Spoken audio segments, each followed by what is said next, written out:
Hello बच्चों, कैसे हो? सब ठीक?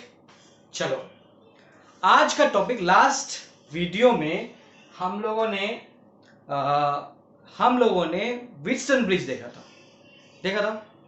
अब व्हीटस्टोन ब्रिज का एप्लीकेशन भी हम लोगों ने देखा था, एक दो क्वेश्चन देखा था हार्डली, ठीक। और आज जो हम लोग डिस्कस करेंगे व्हीटस्टोन ब्रिज का ही कुछ क्वेश्चंस डिस्कस करेंगे। बेसिकली मैं व्हीटस्टोन ब्रिज का डायरेक्ट क्वेश्चंस डिस्कस नहीं करना चाहता हूं, जो कि मैं असाइनमेंट दूंगा, असाइनमेंट में होगा। मैं जो डिस्कस करना चाहता हूं, अगर अनबैलेंस्ड व्हीटस्टोन ब्रिज हो तो क्या हो, अनबैलेंस्ड व्हीटस्टोन ब्रिज हो तो कैसे सॉल्व करेंगे। मान लो, जैसे कि पहले तो व्हीटस्टोन ब्रिज का एक एग्जांपल ले लेते हैं, तुम लोगों को पता ही है ये सब, ठीक। मान लो ऐसे, अच्छा, व्हीटस्टोन ब्रिज ऐसा ही शेप का हो, ऐसा जरूरी, मतलब ऐसा शेप का हो व्हीटस्टोन ब्रिज, ऐसा जरूरी नहीं है, ऐसे भी हो सकता है, ऐसे भी स्ट्रक्चर बन सकते हैं, और ऐसा स्ट्रक्चर दे देगा तो भी व्हीटस्टोन ब्रिज कहलाएगा, अगर ये 2 6 3 4 5। तो ये भी क्या है, मैं बोला क्रॉस मल्टीप्लीकेशन करके देख लो, 4 इंटू 3 12, 2 इंटू 6 12, या फिर P बाई क्यू, ये P ये Q, R ये S, P बाई क्यू कितना होता है, half, that is equal to R by S। देखो R इज 3/6, ये भी हाफ ही हुआ। तो ऐसा देख सकते हो P by Q is equal to R by S, या तो फिर तुम देख सकते हो P into S Q into R, 2 into 6 is 12, 3 into 4 is 12। तो ये Wheatstone bridge balanced Wheatstone bridge है। क्या है ये? Balanced Wheatstone bridge. अगर बैलेंस्ड व्हीटस्टोन ब्रिज है तो इसके बीच में से करंट नहीं जाएगा, इसको हटा दूंगा। 2 and 4 series, 3 and 6 series, 2 and 4 series मतलब कितना हो जाएगा, this can be written as 6, this can be written as 9, फिर दोनों पैरेलल, फिर इन दोनों का रिजल्ट क्या आ जाएगा, 6 इंटू 9, 6 प्लस 9 मतलब 6 इंटू 9 डिवाइडेड बाई 15, तो 3 3 5 3 3 18/5 सॉरी। तो बेसिकली हम लोग ये बैलेंस व्हीटस्टोन ब्रिज आराम से निकाल सकते हैं। दिक्कत कहां पे होगा? दिक्कत होगा अनबैलेंस्ड व्हीटस्टोन ब्रिज। मार्कर, हम लोगों का जो टॉपिक है वो है unbalanced Wheatstone bridge. Wheatstone bridge तो है but it is not balanced.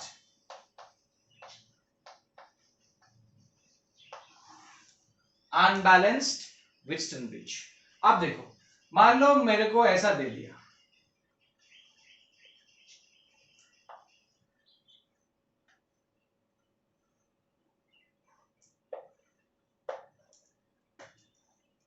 अच्छा यहां ये और डी के, अब दे दो, कुछ भी दे दो वैल्यू, 4 दे दिया मैंने, 3 दे दिया, वो पहले जैसा हो गया, 4 3, तो इसको ले लेता हूं 5 2। बैलेंस है क्या? किसी एंगल से बैलेंस है क्या? नहीं है। It is an unbalanced Wheatstone bridge. और यहाँ पे मान लो और एक 3 ओम दे दिया, मान लो ये सब ओम ओम ओम, याद रखना ओम होगा। अच्छा, इसके अक्रॉस में मुझे क्या निकालना है?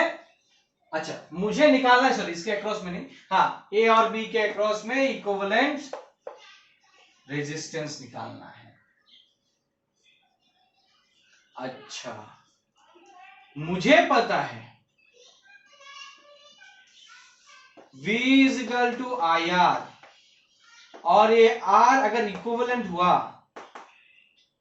तो ये V बाई आई, V भी दिया नहीं है, बट मैं कोशिश करूंगा कि ये फॉर्मूला का यूज करके मैं इसका R इक्विवेलेंट निकालूं।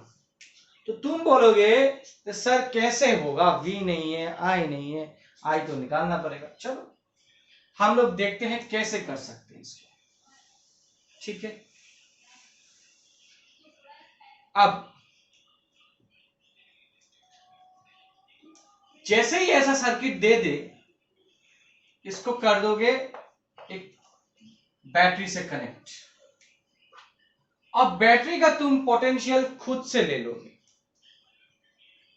फॉर आवर कन्वीनियंस बैटरी का जो पोटेंशियल डिफरेंस है, मैंने 10 वोल्ट लिया, मानो कितना लिया 10 वोल्ट, और इसको ले लिया 10 और इसको ले लिया 0, मतलब यहां पे आ जाता है 0, यहां पे आ जाएगा 10। अच्छा, यहां तो हो गया। फिर क्या है, फिर ये है कि इधर पोटेंशियल नहीं पता तो x दे दो, यहां पोटेंशियल नहीं पता तो y दे दो। अच्छा, क्या हम लोगों को ये जो दो पोटेंशियल मैंने दिया, बिकॉज इसका पोटेंशियल भी नहीं पता, इसका पोटेंशियल भी नहीं पता, क्या हम लोगों को नोडल एनालिसिस याद है? नोडल एनालिसिस हम लोग किए थे, और नोडल एनालिसिस के हिसाब से जहां पे पोटेंशियल हम लोगों को नहीं पता वो पोटेंशियल हम लोग दे देंगे। तो यहां पे ये जो अनबैलेंस व्हीटस्टोन ब्रिज है, इसको सॉल्व करने के लिए मैं नोडल एनालिसिस का यूज कर रहा हूं, ठीक। बट नोडल एनालिसिस में मैं क्या करता था, एक पॉइंट को एक ईएमएफ रहता था, यहां पे ईएमएफ नहीं था, है ना, यहां पे ईएमएफ नहीं था, तो यहां पे ईएमएफ हम लोगों ने डाल दिया खुद से। बस इतना ही डिफरेंस है नोडल एनालिसिस के साथ। ये एग्जैक्टली नोडल एनालिसिस नहीं बोलूंगा मैं, फिर भी वहां पे एक मैं जीरो पोटेंशियल पॉइंट लेता था, यहां पे भी लिया है बट बैटरी को लेने के बाद, ठीक है। चलो, अच्छा, अब क्या है, अब तो इक्वेशन बनाना है, इक्वेशन बनाना आना चाहिए मेरे को, ठीक।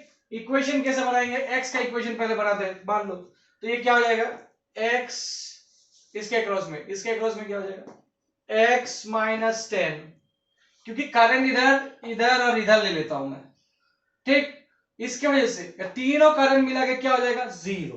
तो मैं इसका करंट क्या होगा, पोटेंशियल डिफरेंस, करंट क्या है, V बाई आर ना, potential difference across this and divided by its resistance. तो मैं लिख सकता हूं x by 10 by 4 plus x minus y by 3 plus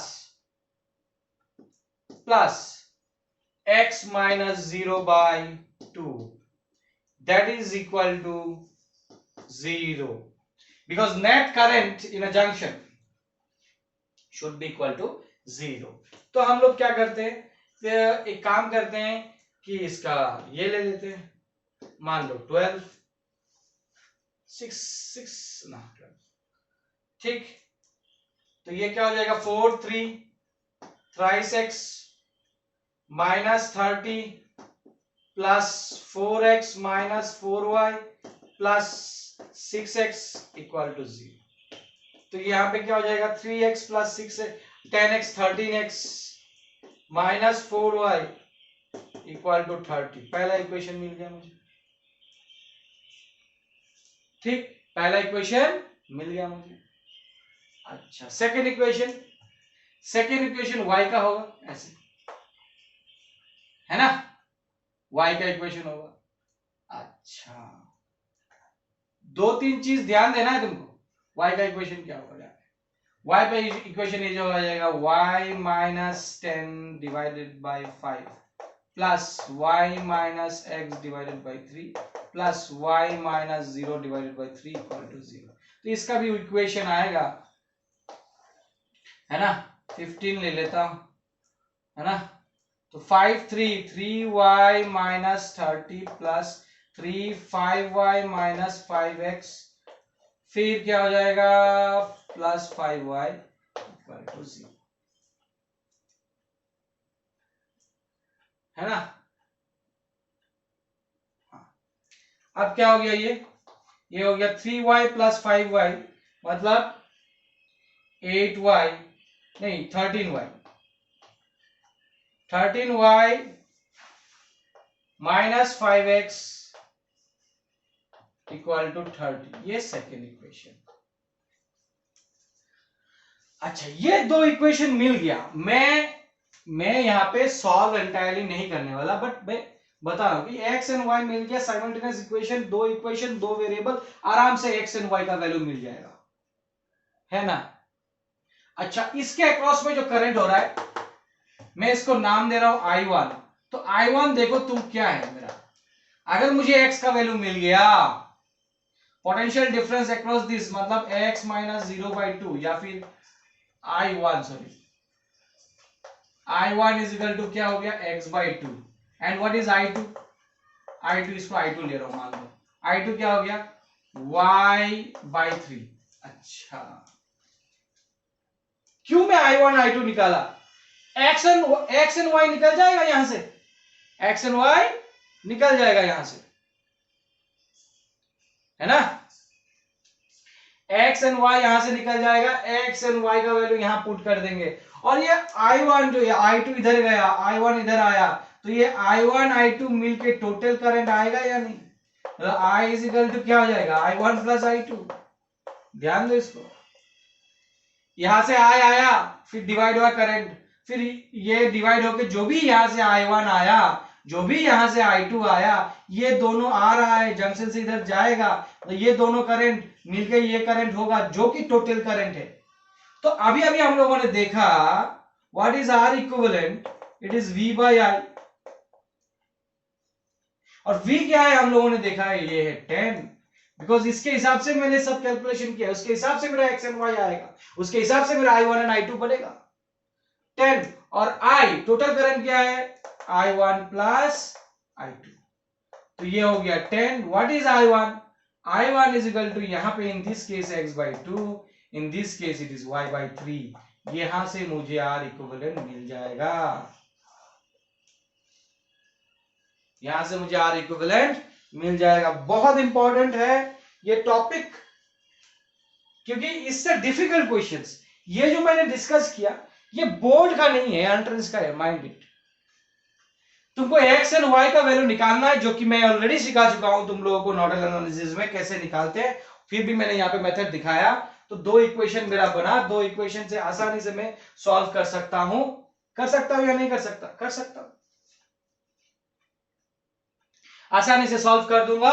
और सॉल्व करने के बाद फिर हम लोग क्या करेंगे, ये वैल्यू में पुट करेंगे और आंसर निकालेंगे।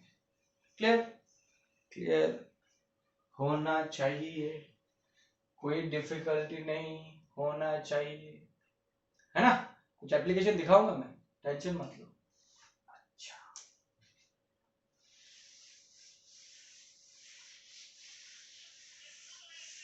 सर्किट को समझना इज वेरी वेरी इंपॉर्टेंट, कि कैसे सर्किट को समझ रहे।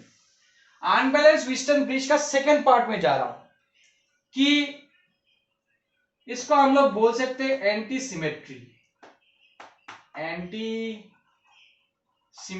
Case, anti symmetry case. अच्छा, what is anti symmetry case, मैं दिखाता हूं, ठीक। इधर की मैं दो चीज डिस्कस कर रहा हूं,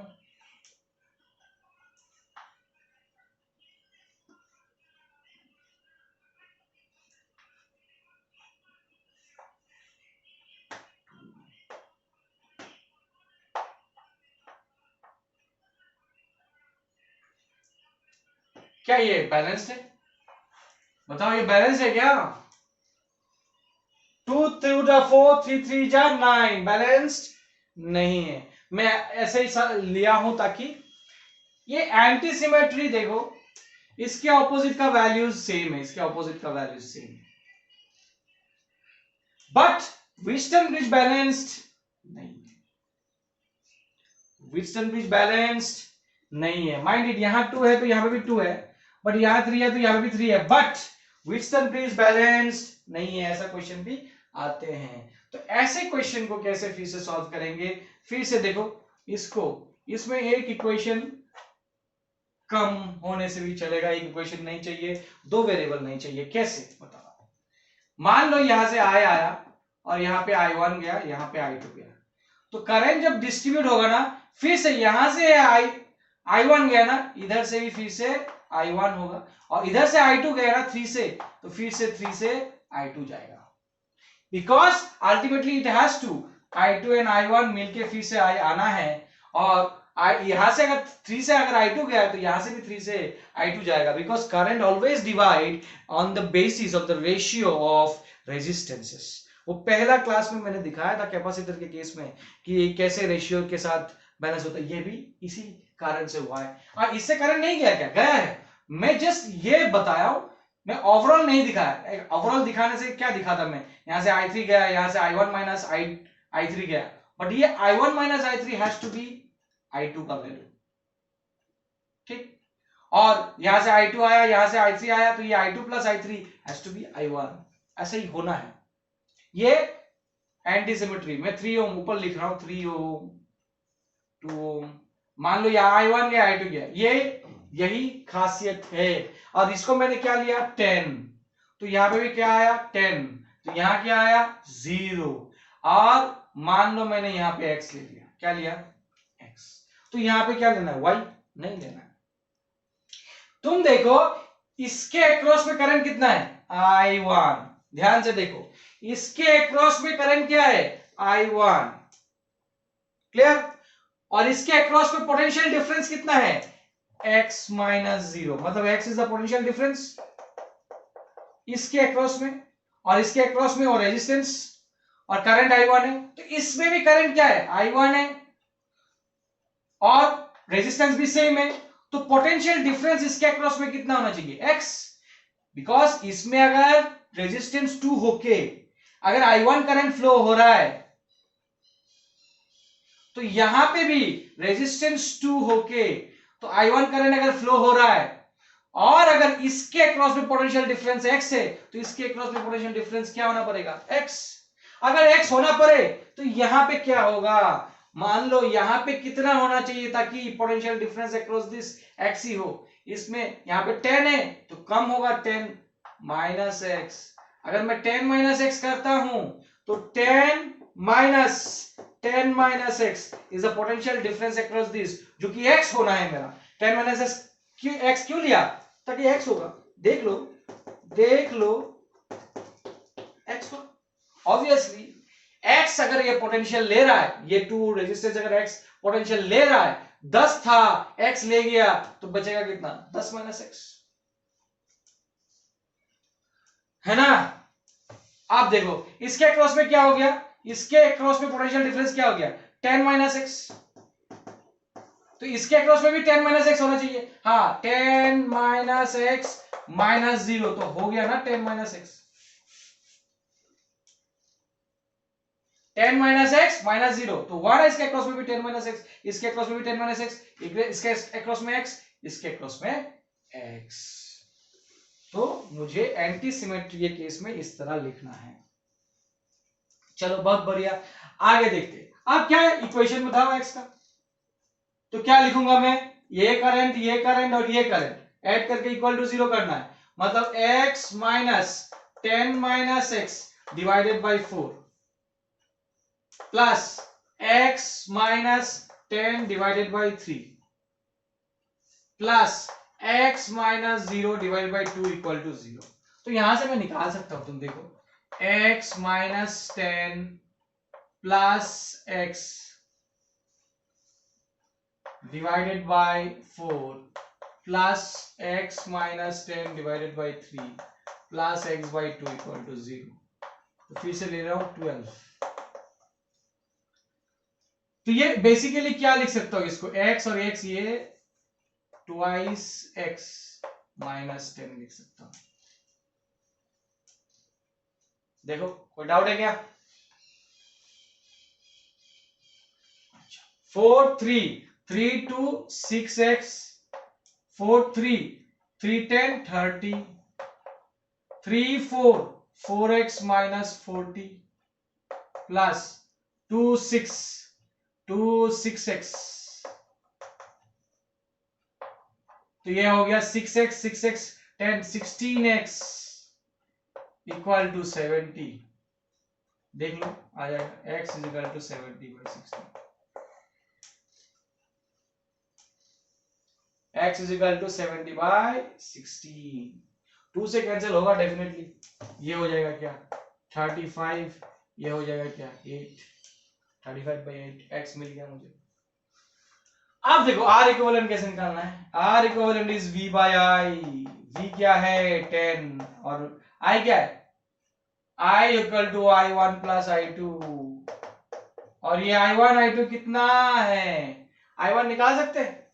हाँ I1 क्या होगा पोटेंशियल डिफरेंस अक्रॉस x क्या है 35/8 माइनस 0 डिवाइडेड बाय 2 मतलब I1 हो गया 35/16 ठीक।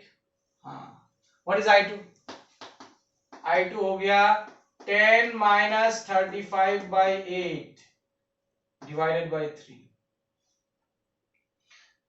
है ना। ये हो गया I2 इसका वैल्यू निकाल ही लेते हैं 80 माइनस 35 3 80 माइनस 35 कितना होगा रे 45/24 तो मेरा I1 I2 का वैल्यू मिल गया मुझे। I1 का वैल्यू 35/16 I2 का वैल्यू 45/24 तो यहां से R इक्विवेलेंट निकल जाएगा मेरा। समझा या नहीं समझ में आया या नहीं सब कुछ ठीक ठाक है। मैं एक बार वीडियो देख लेता हूं चेक कर लेता हूं सही है ठीक है। तो ये हो गया एंटी सिमेट्री वाला केस। ऐसे ही हम लोग निकालते हैं। चलो एक एग्जांपल देखता हूं थोड़ा थोड़ा हाईफाई वाला है थोड़ा हाईफाई वाला है देख ले। अब देखो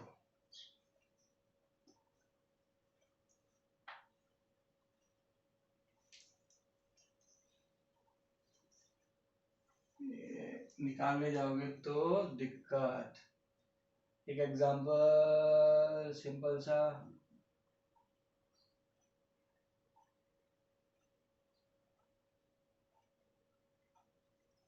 निकाल लेते हैं इसको।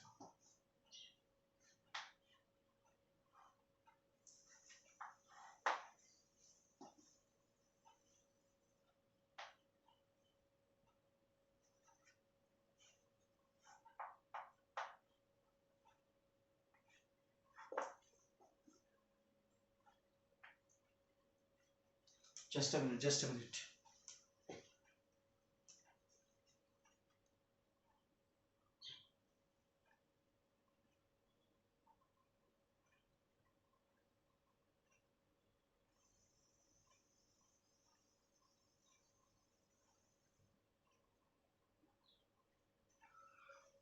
माय गुडनेस आज भी फिर से फ्लाइट मोड नहीं किया था। आ गया था एक पता नहीं कोई एक मैसेज इसकी वजह से पता चला मुझे। एनीवेज ए और बी के अक्रॉस में तुम्हें इक्विवेलेंट रेजिस्टेंस निकालना है। इसको निकालने का बहुत सारा तरीका है बहुत सारा। पॉइंट पोटेंशियल टेक्निक से भी निकाल सकता है तुम लोग। सिमेट्रिकल मेथड एक है उससे भी निकाल सकता है और आसान एक तरीका और भी है उससे भी निकाल सकता है। There are many ways. 3 ये लेके 4 मेथड से मैं कर सकता हूं इसको। बट सिंस मैं तुमको ये वाला मेथड सिखा रहा हूं तो इस मेथड से मैं सॉल्व करके दिखा रहा हूं। पहला सर्किट को समझना है तुमको। ये देखो फिर से 10 ले लिया 0 10। अब देखो यहां से मान लो I1 करंट गया और यहां से मान लो I1 बिकॉज ये दोनों I1 होगा क्यों बिकॉज ये दोनों जो पाथ ट्रेवल करेगा ये इसका जो लाइन है और इसका जो लाइन है ये दोनों लाइन सेम है। ये जितना रेजिस्टेंस से क्रॉस करते हुए जाएगा ये करंट ये वाला जो ये करंट भी same number of resistance cross करते हुए जाएगा। बट ये बीच वाला जो एक करंट जाएगा बिकॉज जैसे ही I आएगा ये total current will be divided into 3। पहले ये समझ लो कि जैसे टोटल करंट आया 3 पार्ट में डिवाइड होगा बिकॉज 3 जंक्शन है जाने के लिए सॉरी 3 लाइन है जाने के लिए इस जंक्शन में। तो 3 लाइन में से ये लाइन और ये लाइन सिमेट्रिकल है देखने में सेम है तो दोनों में सेम करंट जाएगा। पर ये अलग है तो इससे अलग करंट जाएगा और आते वक्त भी इधर भी I1 होगा इधर में क्या होगा I2 और इधर से होगा I1। तो मुझे R इक्विवेलेंट अगर मैं देखूं इसका, ये R इक्विवेलेंट तो V by total current I है, जो कि twice of I1 plus I2 है, बिकॉज I1 2 है और I2 1 है, दोनों मिलके करेंगे। ठीक, अच्छा, तो इसमें भी तुम देखो, मैं इसको अगर x लेता हूं, x माइनस 0 I1 देगा तो, और सब रेजिस्टेंसेस आर है, माइंड इट, सब resistances R R R R R, सब रेजिस्टेंसेस इक्वल है, यही खासियत है ये सब क्वेश्चंस का। ठीक, अब देखो ये x माइनस 0 अगर R रेजिस्टेंस है, तो अगर I1 दे रहा है, तो अगर ये भी I1 देगा तो ये भी क्या होना पड़ेगा, x होना पड़ेगा। अच्छा, अब ये I1 दे रहा है और ये भी I1 दे रहा था, इसका रेजिस्टेंस भी R है, इसके अक्रॉस में पोटेंशियल डिफरेंस x है, तो इसके अक्रॉस में भी पोटेंशियल डिफरेंस क्या होना पड़ेगा, x। तो ये x होने के लिए ये होना पड़ेगा 10 माइनस x, तो ये भी होना पड़ेगा 10 माइनस x। अच्छा, बट तुम इस बीच वाला करंट को देखो, सिर्फ दो रेजिस्टेंस से पार होता जाएगा, और ये भी I2 ये भी I2, ये भी रेजिस्टेंस सेम ये भी रेजिस्टेंस सेम, तो इसके अक्रॉस में जो पोटेंशियल डिफरेंस, इसके अक्रॉस में भी सेम पोटेंशियल डिफरेंस। और तुम देखो अगर 10 अगर ये 0 है और दो ही रेजिस्टेंस है, ये बीच वाला मेरा 5 होना पड़ेगा पोटेंशियल, मतलब ये 10 माइनस 5 5, ये 5 माइनस 0 5 होना ही पड़ेगा, होना पड़ेगा ना। हाँ, अब कोई भी एक इक्वेशन डाल दो, कोई भी एक इक्वेशन x का डाल दो, तो इसका देखते हैं, ताकि मुझे x का वैल्यू मिले, ताकि मुझे x का वैल्यू मिले, और कुछ चाहिए ही नहीं मेरे को। चलो वेरी गुड, ये कॉम्प्लिकेटेड है मगर इजी कर दिया ये वाला मेथड से। देखो इस x का अगर इक्वेशन लिखता हूं मैं, तो ये क्या आएगा, क्या क्या आएगा, देखो ये वाला, ये तीन ही है, तो इधर देखो x minus 5 by R plus x minus 0 by R plus x minus 10 minus x divided by r equal to 0। तो बेसिकली ये r है, अगर r इधर लिख दो तो ये हो जाएगा x minus 5 plus x minus 10 plus x minus minus plus 0, तो क्या हो गया ये x plus x plus x plus x 4x equal to 15, x equal to 15 by 4। फिर भी अच्छा आंसर दिया है। अच्छा चलो 15 बाई 4 मुझे मिल गया, x मिल गया मुझे, तो I1 निकाल सकता हूं। What is I1? I1 हो गया ये क्या 15 बाई 4 मतलब क्या 7 बाई 2, नहीं 15 बाई 4 मतलब 7.5 बाई 2 नहीं चाहिए, 15 बाई 4 ही रखते। तो ये 15 बाई तो ये क्या, ये जो I1 है, I1 क्या होगा, I1 हो जाएगा 15 by 4 minus 0 divided by R, मतलब ये हो जाएगा 15 बाई 4R। अच्छा, व्हाट इज I2? I2 हो जाएगा 5 माइनस 0 बाई R, मतलब 5 by R, 5 minus 0 by R। तो मैं क्या लिख सकता हूं, ये हो गया 10 और ये 2 ऑफ I1 कितना है 15 बाई 4R, ठीक, प्लस I2 कितना है 5 बाई R। तो तुम देखो R इक्विवेलेंट 10, ये हो गया 2, मतलब 15 by 2R plus 5 by R। मैं इसको मिटा दे रहा हूं बेटा, तो R इक्विवेलेंट देखते हैं, तो ये 15, अच्छा ट्वाइस R ले लेता हूं, 15 प्लस 10 होगा ना, और ऊपर है 10, तो ये हो जाएगा 10 into 2R divided by 25, 5 2 5 5 4r/5 is the r equivalent. 4r/5 is the r equivalent. बहुत आसानी से निकल गया, नहीं तो इसको पॉइंट पोटेंशियल टेक्निक भी करोगे इसमें तो काफी बड़ा हो जाता है। तो ये है इसका एप्लीकेशन जो मैंने बताया।